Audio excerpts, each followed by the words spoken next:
Okay, let's talk about what happened in Pahalgam, a beautiful place nestled in the Kashmir valleys. Imagine a place where the river Lira flows like music through green mountains. Pahalgam is known for its lovely valleys, seen as places of peace and relaxation.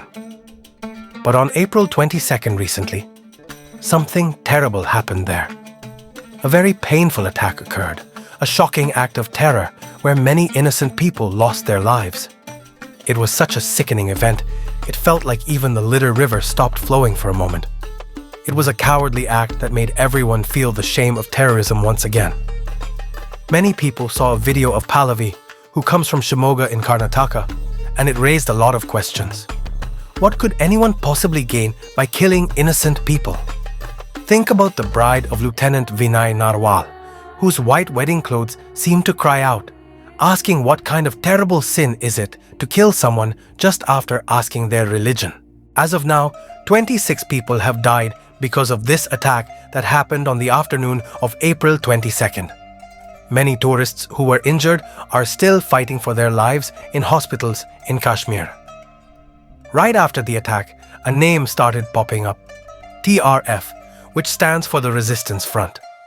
They have claimed they are responsible for this attack. According to intelligence agencies, TRF isn't really a new independent group. They believe it's like an invisible weapon created by Hafiz Saeed, part of something called proxy terror groups, or PTGs. What are proxy terror groups? This term is used for smaller militant organizations that work under the umbrella of a bigger one. Usually, these smaller groups act on their own, but they often get guidance or instructions from their larger parent organization. A good example is Al-Shabaab .26. It's considered a proxy group for Al-Qaeda. While Al-Qaeda might be focused on Central Asia, Al-Shabaab carries out terror activities mostly near the Horn of Africa. Just like Al-Shabaab, TRF is also seen as a proxy terror group that has become known in the last few years. But TRF isn't the only one doing this kind of work in India's Kashmir Valley today. There are actually several such proxy terror groups operating there now. Groups like Kashmir Tiger, Ghaznavi Force, and the People's Anti-Fascist Front are some examples. Among all these, TRF is currently the most prominent name. So, let's try to understand which main terrorist organization this proxy group, TRF, is connected to. How did Hafiz Saeed manage to build TRF without the world noticing? And how does the way these proxy groups operate make them even more dangerous than the main organizations they belong to? To figure out how this group called TRF even started, we need to go back in time a bit. It was around the early 1980s. The Pakistan University of Engineering and Technology decided to send one of its smartest professors to Saudi Arabia for more studies. The university thought this professor would bring back valuable knowledge and education that could help the young students there. But this decision turned out to be a huge mistake. The professor met some radical people in Saudi Arabia and got influenced by them, deciding he wanted to become a mujahid or holy warrior. And just like that, the professor took up the flag of hatred and started down the dark path of jihad, later committing many horrible crimes. Today, we know that professor as the terrorist Hafiz Muhammad Saeed. Hafiz Saeed has been one of India's biggest enemies over the last 20 years. Think about the attack on the Indian Parliament in 2001, the Mumbai train bombings in 2006, or the terrible 26/11 attacks in Mumbai in 2008. The trails for all these heartbreaking attacks lead back to this terrorist leader based in Pakistan. The situation is so frustrating that despite all of India's efforts, this terrorist is often seen moving around freely in Pakistan. Whenever he feels like it, he gives poisonous speeches and orders from places like Peshawar, Sargodha, and Sialkot. It's said that when Hafiz Saeed returned to Pakistan from Saudi Arabia, a movement called Ahle Hadith was becoming popular. This was a type of Sunni Islamic movement. Its followers believed strongly that everyone must follow exactly what is written in the Hadith, sayings and traditions of Prophet Muhammad, and that they should use jihad to protect Islam. Here, jihad was interpreted as either forcibly converting non-Muslims to Islam or killing them. Inspired by these ideas from Ahle Hadith, Hafiz Saeed started an organization called Jamaat-ud-Dawa, JUD. Officially, its purpose was to manage the charity work associated with the Ahle Hadith movement. But the charity part was just a cover. Hafiz Saeed had other plans. He was actually building an organization that could use weapons to push the Kashmir issue in Pakistan's favor. But he wanted to do it secretly, without attracting attention. For this, he needed something like an invisible cloak to hide his terrorist plans from the world. A charitable trust seemed like a perfect tool because the money such groups receive usually isn't closely watched. And so, it began. Jamaat-ud-Dawa started getting millions of rupees from the Middle East, supposedly for charity. Behind the scenes, Hafiz used this money to create an extremist armed wing. This wing grew into Lashkar-e-Taiba, LT. From the time it was formed until the late 2000s, Lashkar-e-Taiba carried out many attacks in India. In 2001, they even managed to attack the Parliament House. However, things started getting difficult for Lashkar after the 26/11 Mumbai attacks in 2008 became huge international news. These attacks happened at several places in Mumbai, including the famous Taj Hotel, and sadly, many foreigners were killed.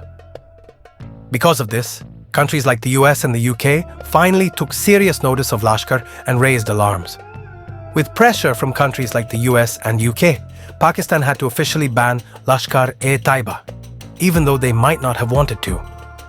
But this ban by Pakistan seemed more like a formality, because Hafiz Saeed continued his activities even afterwards. However, one important thing did change. Hafiz Saeed had to alter his methods.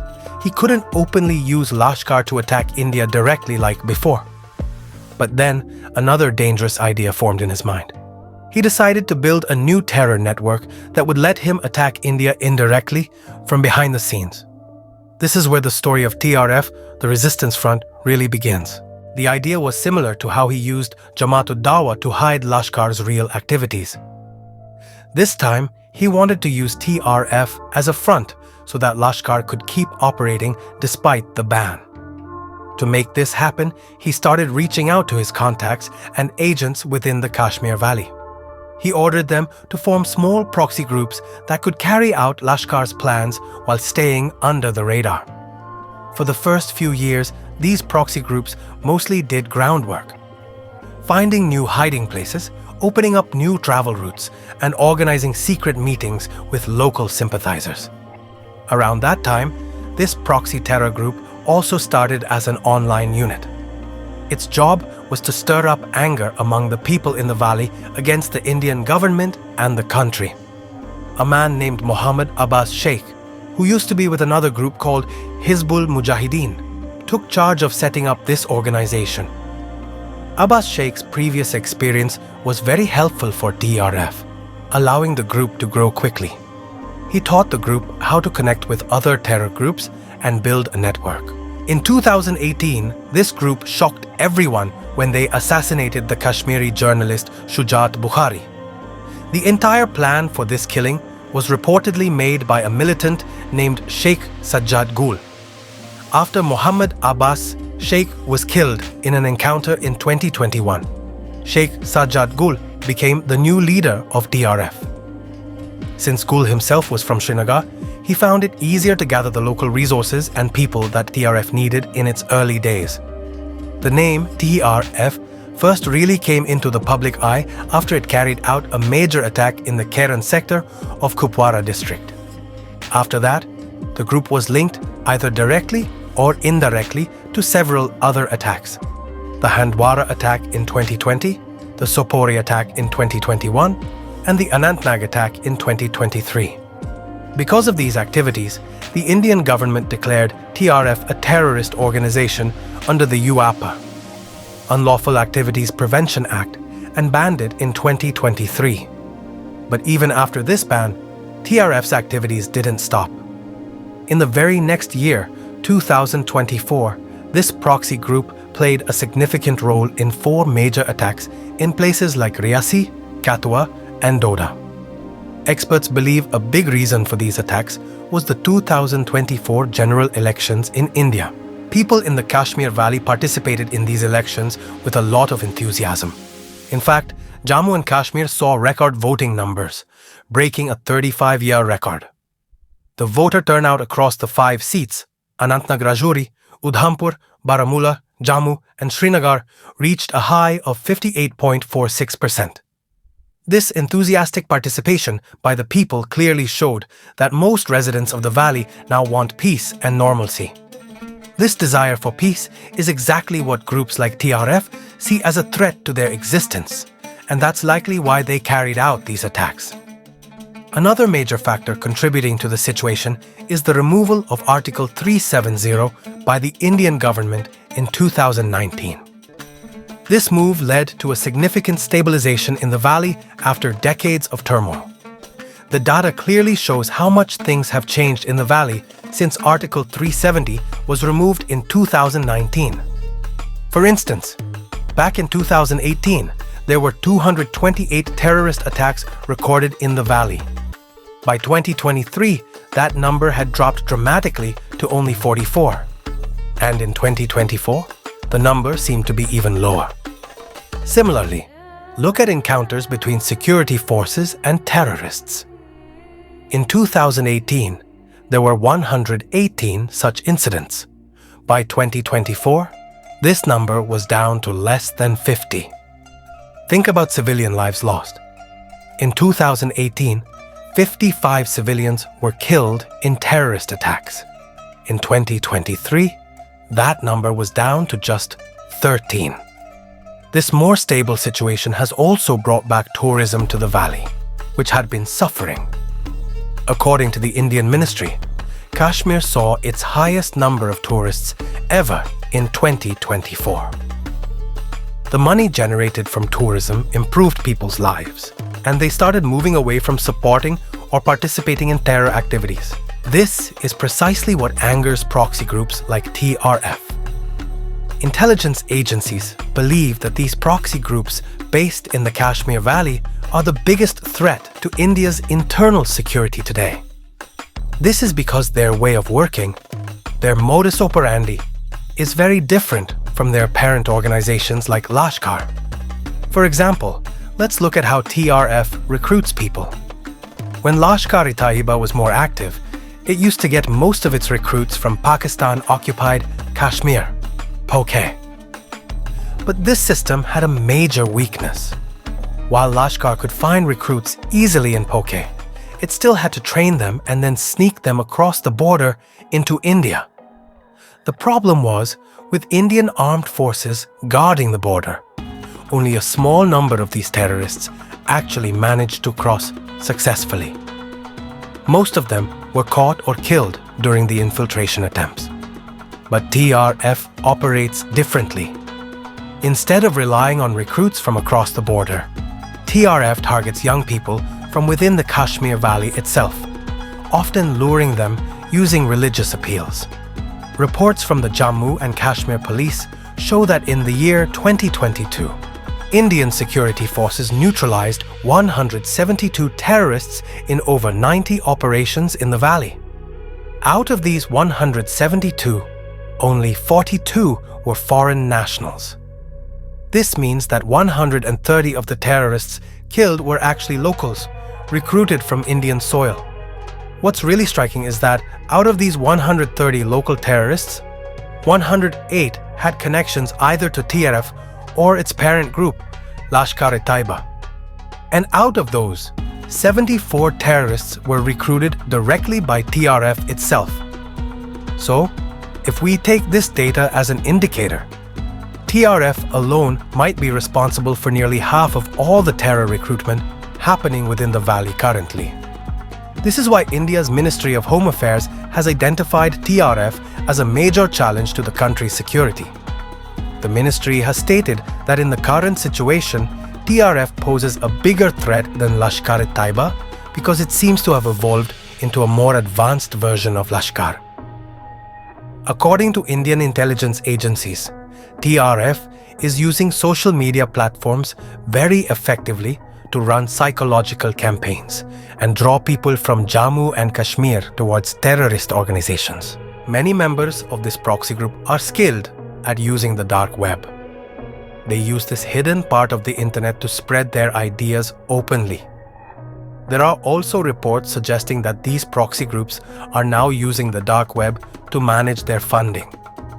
This makes it extremely difficult for intelligence agencies to track their activities and stop them. But we need to remember that TRF, while currently in the spotlight due to recent attacks like Anantnag 2023, Riyasi 2024, and now Pahalgam 2025, is just one name. The reality is that many other similar proxy terror groups are also trying to establish themselves in the valley. Groups like the Jammu Kashmir Ghaznavi Force, JKJF, the People's Anti-Fascist Front, PAHF, and Kashmir Tigers are also known for using modern tactics. Take the Jammu Kashmir Ghaznavi Force, for example, which is believed to be funded by another major terror group, Jaish-e-Mohammed. JKGF actively tries to shape the narrative on social media in favor of terrorists. Besides this, the group also builds networks of overground workers or OGWs. These are people like Shabir Ahmed, who was caught after the Riyasi attack. The job of OGWs is to provide local support, like shelter, food, information, and transportation to terrorists who sneak into the country. It's suspected that such OGWs might have been involved in the recent Pahalgam attack as well, because carrying out such an attack would likely require local help. Then there's the People's Anti-Fascist Front, PAF, about which India's Home Ministry has already expressed concern. PAF was reportedly formed in 2020 when two major Pakistan-based jihadi groups, Lashkar-e-Taiba and Jaish-e-Mohammed, joined forces. PAF operates using a strategy called hybrid militancy. This means that the militants belonging to this group live seemingly normal lives as ordinary civilians most of the time. They blend into society, maybe having regular jobs or businesses. But when they receive orders to carry out an attack, they do so, and then they melt back into their normal lives afterwards. You could say this proxy group runs something like a network of sleeper cells. This makes it incredibly difficult to identify and catch the militants associated with PAFF. Because of this, there's a concern that the terrorists responsible for the Pahalgam attack might have connections to PAF. Whatever the exact details turn out to be, one thing is clear. The rise of these proxy terror groups, backed by elements in Pakistan, is creating new and serious worries for India's internal security. India will have to respond strongly to this challenge, no matter what it takes. To do this effectively, Indian intelligence agencies and security forces will need to make significant changes and adaptations to their counter-terrorism strategies. We hope that these efforts by our agencies will be successful and that the people responsible for the terrible attack in Pahalgam will be found and brought to justice as soon as possible.